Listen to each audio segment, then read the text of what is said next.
ಕ್ಷಮಿಸಬೇಕು? ಇರಲಿ ಅಂತೆ. ನೀವು ಯಾರು ಏನು ಎನ್ನುವುದನ್ನು ತಿಳಿಯದೆ ಇಷ್ಟನ್ನೆಲ್ಲ ಮಾತಾಡಿಬಿಟ್ಟೆ ಸ್ವಾಮಿ. ಒಂದು ಕ್ಷಣದಲ್ಲಿ ಅಹಂಕಾರ ಎನ್ನುವುದು ನನಗೆ ಸೋಕಿದ್ದೇನೋ ಹೌದು, ಆದ್ರೆ ನೀವು ಮಾಡಿದ ಕೆಲಸಗಳೇನು ಎನ್ನುವುದನ್ನು ಮರೆತು ಬಿಟ್ನಲ್ಲ. ಒಂದೆರಡು ವಿಧದಲ್ಲಿಯೇ ಸ್ವಾಮಿ ದುಷ್ಟರ ಶಿಕ್ಷಣ ಎನ್ನುವುದು ಮಾಡಿದ್ದೆ ನೀವು.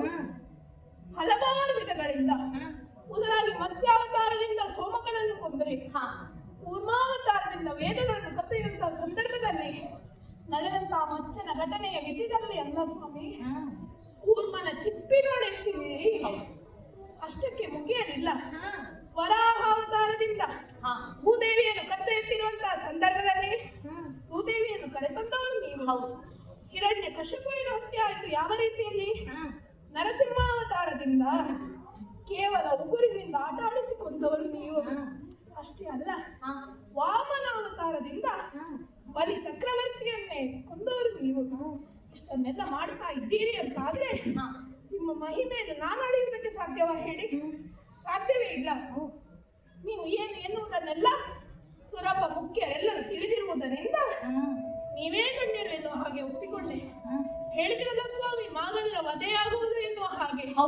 ಆ ವಧೆಯಾದ ನಂತರದಲ್ಲಿ ಆ ಜನರೆಲ್ಲ ಸಂದರ್ಭದಲ್ಲಿ ಸಂತೋಷದಿಂದ ನಿಮ್ಮನ್ನು ಕೊಂಡಾಡುತ್ತಾರಲ್ಲ, ಆ ಸಂದರ್ಭದಲ್ಲಿ ಅದನ್ನು ನೋಡುವ ಅವಕಾಶವನ್ನು ನನಗಿತ್ತು ಅಂತಾದ್ರೆ ಸಂತೋಷದಿಂದ ಅನುಭವಿಸುತ್ತೇನೆ ಸ್ವಾಮಿ. ಭಾಮೆ, ನೋಡು, ಮಾತಾಡ್ತಾ ಮಾತಾಡ್ತಾ ನಡುರಾತ್ರಿ ಆಗಿ ಹೋಯ್ತು ಅಲ್ವಾ? ಹೆಚ್ಚು ಕಾಲ ಇಲ್ಲ. ಹೀಗೆ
ನಾವು ಇಲ್ಲಿ ಬರ್ಲಿಕ್ಕೂ ಕಾರಣ ಉಂಟು.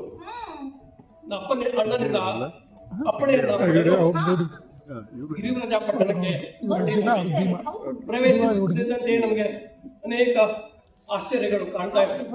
ಅದಕ್ಕೆ ನಿನ್ನ ತಂದಿಸಿ ಅಲ್ಲಿ ನೋಡಿದರೆ ದುಂದುಬಿಯೋ, ಇಲ್ಲಿ ನೋಡಿದರೆ ಗುಮ್ಮಟವೋ, ನಗಾರಿಯೋ, ಏನೇನು ವಿಚಿತ್ರ ಆಕೃತಿಗಳು ನಮ್ಮನ್ನ ಕಾಣ್ತಾ ಇವೆ. ಅದ್ರ ಬಗ್ಗೆ ನಮಗೆ ಕುತೂಹಲನೂ ಇದೆ. ಅದು ನಿನ್ನನ್ನು ಕೇಳ್ಕೊಳ್ತಾ ಇದ್ದೇನೆ. ಅದರ ಹಿನ್ನೆಲೆ, ಅದರ ಇತಿಹಾಸ ಏನು ಅಂತ ನಮ್ಗೆ ಹೇಳಬೇಕು.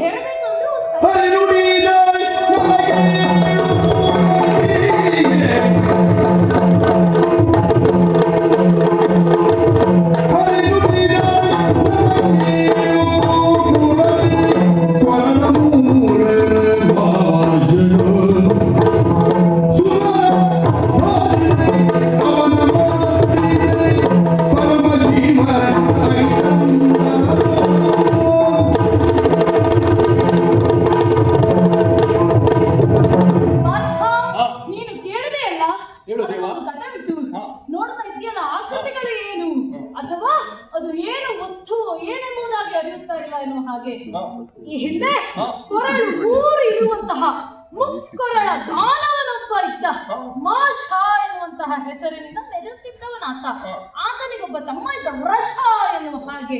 ಈ ಮಾಷ ಹಾಗೂ ವೃಷ ಈ ಈರುವರು ದಾನವರು ಎಲ್ಲರನ್ನು ಪೀಡಿಸುವುದಕ್ಕೆ ಆರಂಭಿಸಿದರು. ಇಲ್ಲೊಂದು ಬಿಡಲಿಲ್ಲ, ಅವರು ಸುರಲೋಕಕ್ಕೂ ದಾಳಿ ಇಟ್ಟರು. ಅಂತಹ ಸಂದರ್ಭದಲ್ಲಿ ದೇವತೆಗಳೆಲ್ಲರೂ ಒಂದಾಗಿ ಪರಮಶಿವನಲ್ಲಿ ಬಂದು ಬೇಡಿಕೊಂಡರಂತೆ, ಇವರಿಂದ ನಮಗೆ ಹೇಗಾದ್ರೂ ನೀನೇ ಕಾಪಾಡಬೇಕು ಸಾಂಬ ಶಿವ ಎನ್ನುವ ಹಾಗೆ. ಅಂತಹ ಸಂದರ್ಭದಲ್ಲಿ ಅವರ ಭಕ್ತಿಗೆ ಮೆಚ್ಚಿ ಅವರಿಗೆ ಅಭಯ ಇಟ್ಟಂತಹ ಶಿವ ಭೂಮಿಗೆ ಬಂದ ಭಗವಂತ ಹೇಗೆ ಬದೆಯ ಶೂಲವನ್ನು ಧರಿಸಿ ಬಂದ. ಆ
ನೋಡಿದ್ಯಾ? ಮುಕ್ಕೊರಳನು ಅಂತ ಅವನ ಕಂಠಗಳನ್ನು ಕತ್ತರಿಸಿ ಬೀಸಾಡಿದ. ಒಂದು ಕಡೆಯಲ್ಲಿ ಅವನ ತಲೆ ಬುರುಡೆಗಳನ್ನೆಲ್ಲ ಇರಿಸಿದ. ಅಂತಹ ಸಂದರ್ಭದಲ್ಲಿ ಅವನಿಗೊಬ್ಬ ತಮ್ಮ ಇದ್ದ ವೃಷ ಎನ್ನುವ ಹಾಗೆ ಹೇಳಿದನಲ್ಲ, ಕಾಲನಂತಲಿ ಪರಶಿವಗೆ ಇದಿರಾದನಂತೆ. ಇನ್ನೊಂದು ವಿಶೇಷ ಏನು ಗೊತ್ತುಂಟ? ಮಾಷನನ್ನ ಕೊಲ್ಲುವಾಗ ಚಂದ, ಈ ವೃಷನನ್ನ ಕೊಂದ ಮೇಲೆ ಚಂದ. ಹೇಗೆ ಮಾಡಿದ್ರು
ವೃಷನನ್ನು ಕೊಂದು ಅವನನ್ನು ಮೆಟ್ಟಿ ಅವನ ಚರ್ಮವನ್ನು ಸೀಳಿದ. ಈ ಕಡೆಯಲ್ಲಿ ಅವನ ತಲೆ ಬುರುಡೆಗಳನ್ನು ಇಳಿಸಿದ ಅಂತ ಹೇಳಿಲ್ವಾ, ಅದನ್ನೆಲ್ಲ ಒಗ್ಗೂಡಿಸಿದ. ಸುತ್ತಿದ ಚರ್ಮವನ್ನ ಬೇರೆಯನ್ನು ಮಾಡಿದ. ನಂತರದಲ್ಲಿ ಒಂದು ಹದಗೊಳಿಸಿದ. ಹದಗೊಳಿಸಿದ್ರೆ ಆಗೋದಿಲ್ಲ, ಶಬ್ದ ಕೇಳುವುದಿಲ್ಲ. ಸರಿಯಾಗಿ ಶ್ರುತಿಬದ್ಧವಾಗಿ ತಟ್ಟುವುದಕ್ಕೆ ಆರಂಭಿಸಿದ. ಹೀಗೆ ಈ ಬೇರೆಯನ್ನ ತನ್ನ ತಾಂಡವ ನಾಟ್ಯಕ್ಕೆ ಕೈಲಾಸದಲ್ಲಿ ಬಳಸ್ತಾ ಇದ್ದ ಶಂಕರ. ತಾಂಡವ ನಾಟ್ಯಕ್ಕೆ ಬಳಸುತ್ತಾ ಇದ್ದಂತಹ ಆ ಬೇರೆ ಇಲ್ಲಿ ಬಂದದ್ದು ಹೇಗೆ ಅನ್ನೋದು ಗೊತ್ತಾಗಲಿಲ್ಲ. ಇದು ಕುತೂಹಲ ಅಲ್ವಾ? ಅದಕ್ಕೂ ಒಂದು ಸಣ್ಣ ಕಥೆ ಉಂಟು. ಈ ಮಾಘದ ಜರಾಸ್ಕಂದ ಅವ ಏನು ಮಾಡಿದ ಗೊತ್ತುಂಟ? ಶಿವನ ಕುರಿತಾಗಿ ತಪಸ್ಸನ್ನು ಕೈದ. ತಾನು ಅಜೇಯನಾಗಿ ಉಳಿಯಬೇಕು, ತನ್ನನ್ನು ಯಾರು ಸೋಲಿಸಬಾರದು ಎನ್ನುವ ಹಾಗೆ ವಿಶೇಷ ವರವನ್ನು ನೀಡುವುದಕ್ಕಾಗಿ ಕೇಳಿದ. ಆಗ ಪರಶಿವ ಈ ಬೇರೆಯನ್ನು ಕರುಣಿಸಿದ. ಈ ಬೇರೆಯ ವಿಶೇಷತೆ ಏನು ಗೊತ್ತುಂಟ? ಮಾಘದನಿಗೆ ಮರೆತು ನಿಂತು ಬಂದ ವೈರಿಗಳು ಬೇರೆಯ ಶಬ್ದ ಕೇಳಿದ ಕೂಡಲೇ ಎದೆ ಮಾಡಿದು ಹೆದರಿ ಓಡ್ತಾರೆ. ಹಾಗಾಗಿ ಈಗ ನಾವು ಮಾಡಬೇಕಾದ ಕಾರ್ಯ ಏನು ಗೊತ್ತುಂಟ? ಬೇರೆ ಮೊದಲು ಒಡೆಯ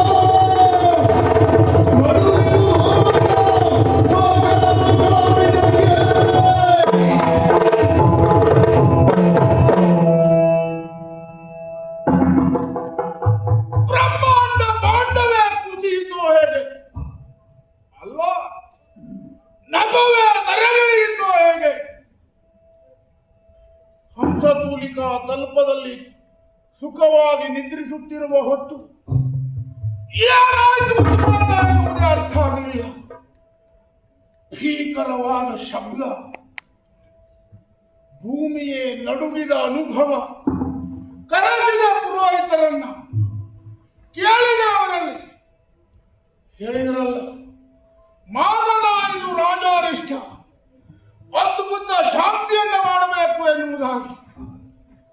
ಅದಕ್ಕೆ ತಕ್ಕ ವ್ಯವಸ್ಥೆಯನ್ನ ಮಾಡುವುದಕ್ಕೆ ಹೇಳಿದ್ದೇನೆ. ಪುರೋಹಿತರ ಮಾತನ್ನ ಕೇಳಿ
ರಾತ್ರಿಯೆಲ್ಲ ಉತ್ತರಿಸಿದ್ದಾಯಿತು.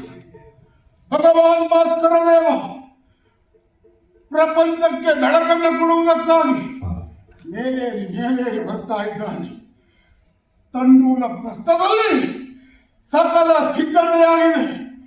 ಅದ್ಭುತ ಯಾಗಕ್ಕಾಗಿ ನೇರವಾಗಿ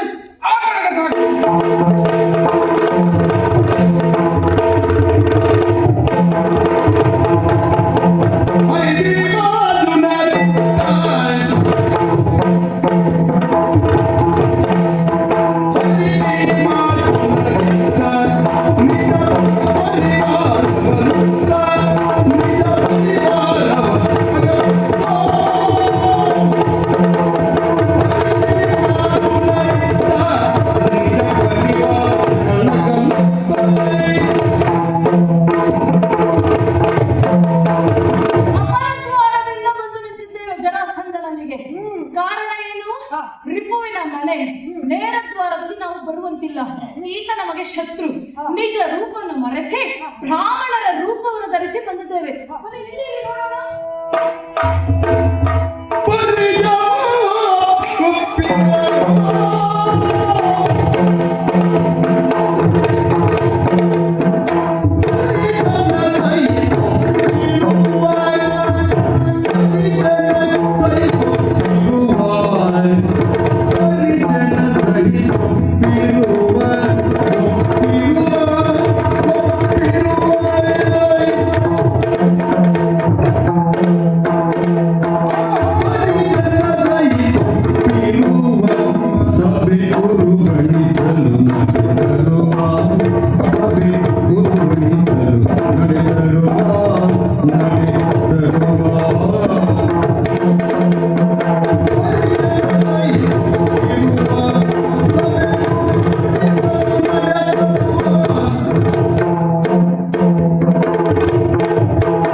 ಬೇಕಾದಂತಹ ಧನ ಕನಕಗಳನ್ನು ಯಥಾರ್ಥವಾಗಿ ಬ್ರಾಹ್ಮಣರಿಗೆ ದಾನ ಕೊಡಲ್ಪಡುತ್ತದೆ.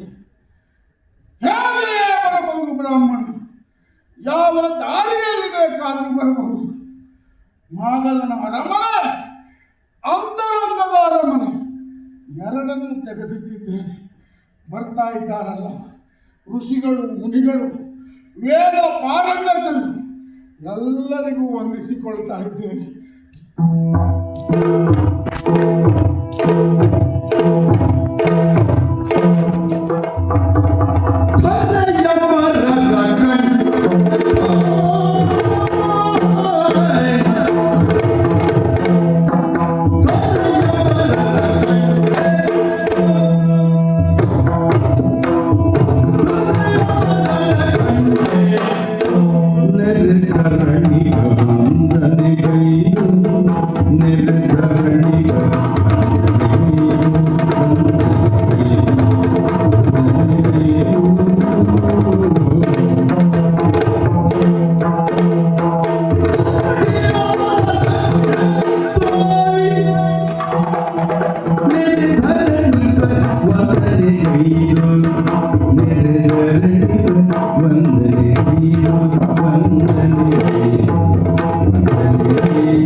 ಎಲ್ಲರನ್ನ ಮನ್ನಿಸಿ ಕುಳಿತಿರುವ ಹೊತ್ತು ಬಂದರಲ್ಲ ಮೂವರು ಬ್ರಾಹ್ಮಣರು. ಯಾರು ನಿಂತು ಗೌರವಿಸಿದರೆ ಅವರ ಸಮೀಪದಲ್ಲಿ ಉಭಯ ಕುಶಲೋಪರಿಯನ್ನು ಮಾತನಾಡೋಣ ಅಂತ ಹೋದರೆ ಯಾಕೋ ಮನಸ್ಸಿನಲ್ಲಿ ಅನುಮಾನ ಮೂಡುತ್ತಾ ಇದೆ. ಯಾರಿರಬಹುದು ಇವರು ಎನ್ನುವುದಾಗಿ ನೋಡಿದರೆ ವೇಷದಲ್ಲಿ ಬ್ರಾಹ್ಮಣರಂತೆ ಕಾಣುತ್ತಾ ಇದ್ದಾನೆ. ಆದರೆ ಅವರ ಚಲನವಲನ, ನಿಂತ ರೀತಿ, ಕಣ್ಣ ನೋಟ ಇದು ಯಾವುದು ಬ್ರಾಹ್ಮಣರಂತಿಲ್ಲ. ಹಾಗಾದರೆ ಯಾರಿರಬಹುದು? ಮಾಗಲನ ವೈರಿ ಅಂತಿರುವವರು ಯಾರು? ಅಲ್ಲ, ವೈರವನ್ನ ಮಾಡಿದರು ಯಾರು? ನಾಗಪುರದ ರಸುಗಳು. ಆದರೆ ಕಳನಲ್ಲ ಧರ್ಮಜ. ಕೌರವನಿಗೂ ನನಗೂ ಯಾವುದೇ ಜಗಳ ಇಲ್ಲ. ಬಂದ್ರೆ ಪಾಂಡವರು ಬರಬೇಕು. ಆದರೆ ಪರಮ ವಿಕ್ರಮಿಗಳಾದರು ಧರ್ಮನಂದನನ ಮಾತನ್ನ ಮೀರುವವರಲ್ಲ. ಅವರು ಅಲ್ಲವೇ ಅಲ್ಲ. ಸಾಗರ ಲೆಕ್ಕಕ್ಕೆ ಇಲ್ಲ. ಹಾಗಾದ್ರೆ ನನಗೆ ಬಲದವರು ಯಾರು ಅಂತ ನಾನೇ ಯೋಚಿಸುವುದಲ್ಲ, ಹೋಗಿ ಅವರಲ್ಲಿಯೇ ಕೇಳ್ತೇನೆ.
ನಿಮ್ಮನ್ನೇ ಕರೆದದ್ದು. ಬ್ರಾಹ್ಮಣ ವೇಷಧಾರಿಗಳೇ ಎನ್ನುವುದಾಗಿ. ನೀವು ವೇಷಧಾರಿ ಬ್ರಾಹ್ಮಣರಲ್ಲ, ಬ್ರಾಹ್ಮಣ ವೇಷಧಾರಿಗಳು ಎನ್ನುವುದು ನಿಮ್ಮ ಚರ್ಯೆಯನ್ನು ನೋಡಿದಾಗ ನನಗೆ ಅರ್ಥ ಆದದ್ದು. ಹೇಗೆ ಮುಕ್ತ ದ್ವಾರ ಅಂತ ಘೋಷಿಸಿದೆ, ಹಿಂಬಾಗಿಲಿನಿಂದ ಪ್ರವೇಶಿಸಿದಿರಿ. ನೋಡ್ತಾ ಇದ್ದೇನೆ, ಎಡಗಾಲನ್ನು ಮುಂದಿಟ್ಟು ನನ್ನಲ್ಲಿಗೆ ಬಂದಿರಿ. ಬ್ರಾಹ್ಮಣರಾದವರು ಇನ್ನೊಬ್ಬನ ಮನೆಗೆ ಹೋದಾಗ ಬಲಗಾಲಿಟ್ಟೆ ಒಳಗೆ ಹೋಗುವುದು ಕ್ರಮ. ಜೊತೆಯಲ್ಲಿ ಮೂವರಿದ್ದೀರಿ. 3 ಬ್ರಾಹ್ಮಣರು ಬರುವುದು ಯಾವುದಕ್ಕೆ? ಶ್ರಾದ್ದ ಕಾರ್ಯಕ್ಕೆ. ಇನ್ನೂ ಒಂದುಂಟು, ನಾನು ಕೈ ಮುಗಿಯುವ ಮೊದಲೇ ಕೈ ಎತ್ತಿ ಆಶೀರ್ವದಿಸಿದ್ರಿ. ಬ್ರಾಹ್ಮಣನೊಬ್ಬ ಕೈ ಮುಗಿಯುವುದಕ್ಕೂ ಮೊದಲೇ ಆಶೀರ್ವಾದ ಮಾಡ್ತಾನೆ ಅಂತಾದ್ರೆ ನಿನ್ನ ಆಯುಷ್ಯ ಕ್ಷಯವಾಗಲಿ ಎನ್ನುವವನ ಉದ್ದೇಶ ಎನ್ನುವುದು ಸುಸ್ಪಷ್ಟ. ಹಾಗಾಗಿ ಕೇಳ್ತಾ ಇದ್ದೇನೆ, ನೀವ್ಯಾರು, ಎಲ್ಲಿಂದ ಬಂದ್ರಿ? ಒಂದೊಮ್ಮೆ ನಾನು ವೈರಿ ಅಂತಾದ್ರೆ ವೈರಕ್ಕೆ ಕಾರಣ ಹೇಳಿ.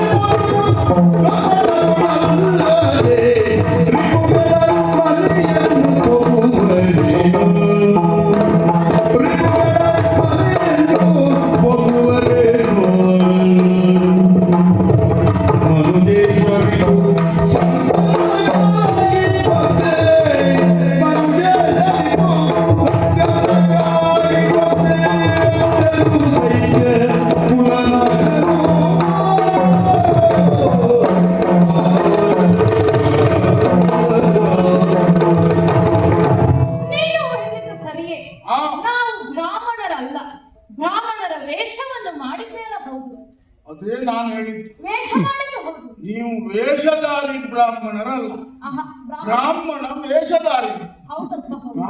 ವೇಷ ಮಾಡಿಕೊಂಡು ಬರುವುದಕ್ಕೂ ಕಾರಣ ಉಂಟು. ಯಾರು ಕಾರಣ? ರಿಪುಗಳ ಮನೆಯನ್ನು ನೇರವಾಗಿ ಹೊಕ್ಕುವುದಕ್ಕೆ ಸಾಧ್ಯ ಇಲ್ಲ ಅಲ್ವಾ? ರಿಪುಗಳ ಮನೆಯನ್ನು ಹೊಕ್ಕಬೇಕು ಅಂತ ಆದರೆ ಯಾವುದಾದರೂ ಪರ್ಯಾಯ ದಾರಿಯನ್ನು ಹುಡುಕಿಕೊಂಡು ಬರಬೇಕು. ಖಂಡಿತ. ರಿಪುಗಳ ಮನೆಯ ಊಟ ನಿಷಿದ್ಧ, ಪ್ರವೇಶ ನಿಷಿದ್ಧ. ನೀನೇ ಘೋಷಿಸಿದ್ದೀಯ ಬ್ರಾಹ್ಮಣರಿಗೆ ಮುಕ್ತ ಪ್ರವೇಶ ಎನ್ನುವ ಹಾಗೆ. ನಿಜ. ಹಾಗಾಗಿ ಇಲ್ಲಿಗೆ ಬರಬೇಕಾದ್ರೆ ಹೇಗೆ ಬರಬೇಕು?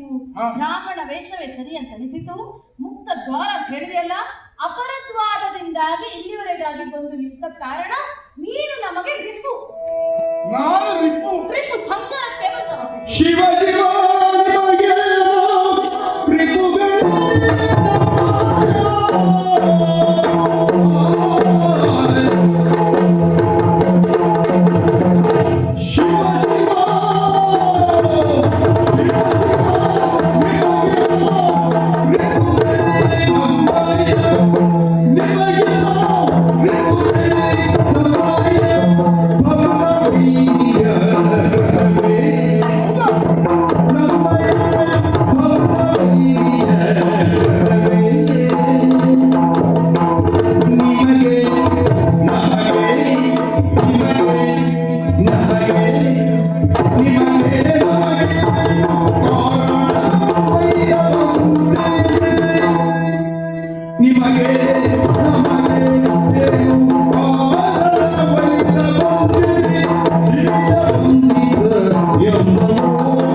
ವೈರಿಯ ಗ್ರಹ ಅಂತ ಹೇಳಿದೆಯಲ್ಲ, ಅದಕ್ಕಾಗಿ ಆಶ್ಚರ್ಯ ಆಗುತ್ತೆ.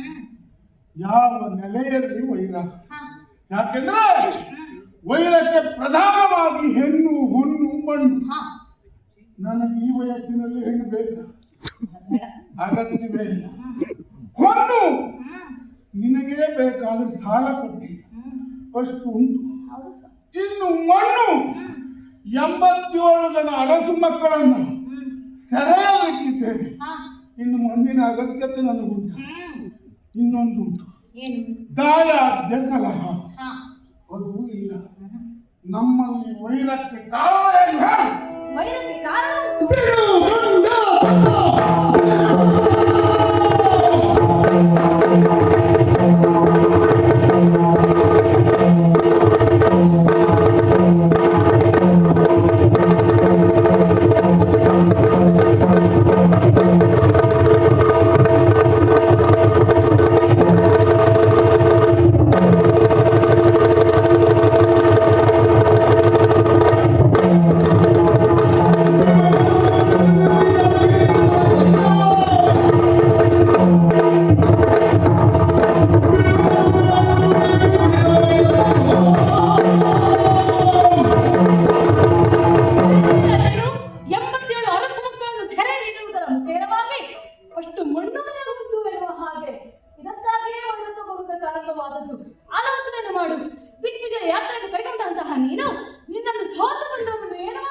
ಹೇಳ್ತಾ ಇದ್ದೇನೆ.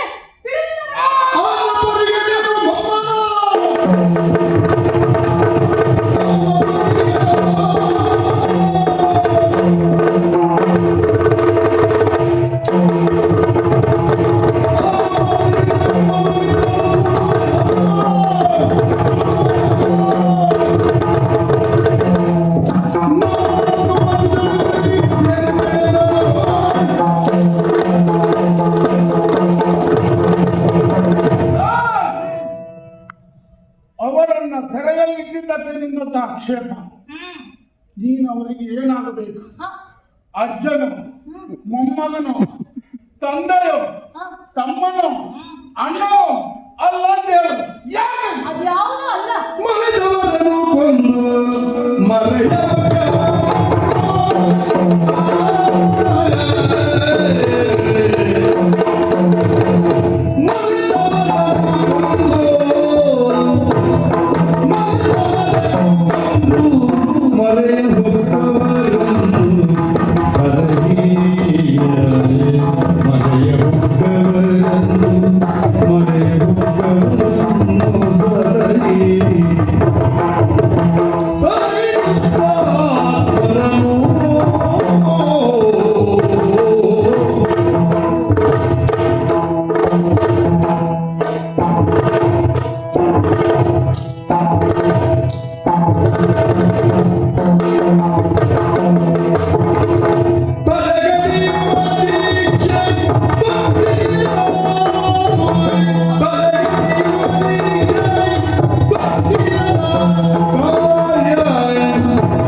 ಶರಣು ಬಂದವರನ್ನು ಕಾಯುವುದು.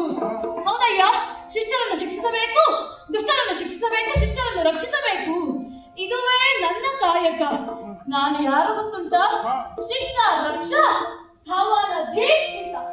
ನೀನು ಸವನ ದೀಕ್ಷಿತ. ಶಿವ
ಹಿರಿಯರಾಡಿದ ಮಾತು ನಿನ್ನನ್ನು ನೋಡಿದಾಗ ಹಾಗೆ ಅನಿಸಿದ್ರು.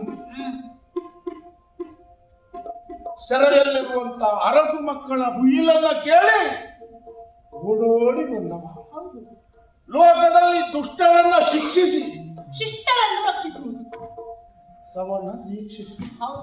ಹೌದಾ? ಇದುವೇ ನನ್ನ ಕಾಯಕ. ಈ ದೀಕ್ಷಿತರ ಪರಿಚಯ ನನಗೆ ಆಗಲಿಲ್ಲ. ಹಾ, ಹಾ, ಹಾ, ಹಾ. ಹಾಗಾಗಿ ಬಂದವರು ನೀನ್ಯಾರು ಎಲ್ಲ ವಿವರವನ್ನು ಹೇಳ್ತೀರಾ? ಹೇಳು. ದಿವ್ಯ